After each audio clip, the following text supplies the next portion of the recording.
Assalamualaikum warahmatullahi wabarakatuh. Halo teman-teman, perkenalkan nama saya Faisal Latif Fadi.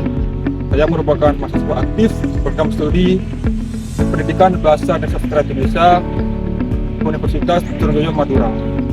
Nah, kalian tahu gak sih apa sih itu gangguan berbahasa?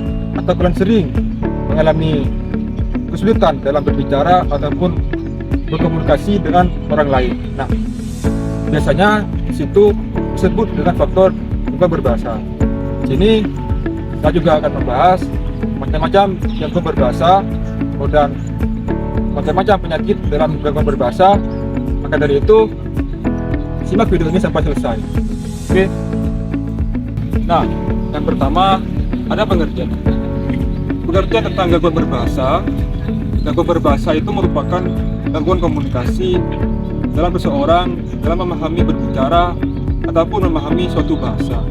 Nah, biasanya gangguan seperti ini disebabkan oleh masalah saraf otak, cadel, ataupun stroke, ataupun masalah individu yang lainnya. Nah, yang pertama ada gangguan berbahasa secara biologis. Gangguan ini biasanya disebabkan oleh ketidaksempurnaan pada salah satu organ tubuh, khususnya pada organ bicara.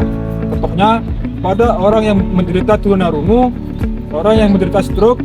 Nah, tersebut membuat seseorang tersebut membuat nada bicara mengalami ketidaksempurnaan atau disebut dengan cadel. Bismillahirrahmanirrahim. Assalamualaikum warahmatullahi wabarakatuh. Waalaikumsalam warahmatullahi wabarakatuh. Pengakan nama kumawanga mengakungi manusia cagel.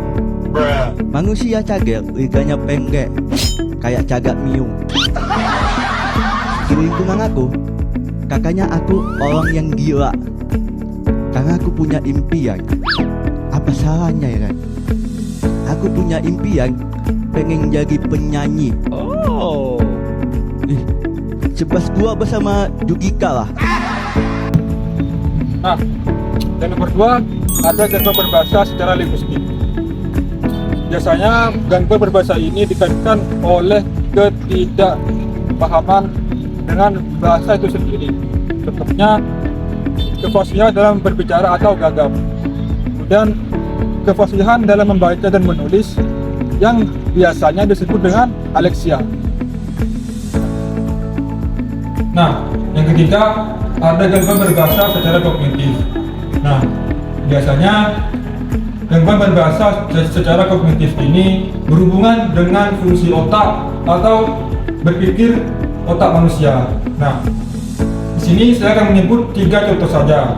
Ada demensia. Demensia ini penyakit yang mengakibatkan hilangnya ingatan pada otak manusia. Yang kedua ada Huntington. Huntington ini merupakan penyakit turunan yang bisa menyebabkan fungsi otak tidak bekerja dengan normal. Nah, yang ketiga ada depresi berat. Biasanya depresi berat ini membuat kita dalam berbicara itu menjadi lambat ataupun bisa juga membuat lambat fokus pada otak kita. Nah, yang keempat ada gangguan berbahasa secara psikogenik. Nah, gangguan berbahasa ini biasanya dihubungkan dengan gangguan pada psikologis pada seseorang manusia. Contohnya seseorang yang menderita gagap, kemudian seseorang yang menderita latah atau sering menirukan ucapan orang lain. Nah, yang terakhir itu berbicara manja atau kemayu. Nah, dari beberapa video tadi dapat kita simpulkan bahwasannya gangguan berbahasa memiliki banyak jenis dan penyebab. Artinya seseorang berbahasa itu sangat kompleks karena melibatkan kerjasama antara otak, organ maupun emosi dan sistem bahasa yang lain. Jadi sangat penting bagi kita untuk lebih memahami dan menghargai setiap individu yang mengalami gangguan berbahasa.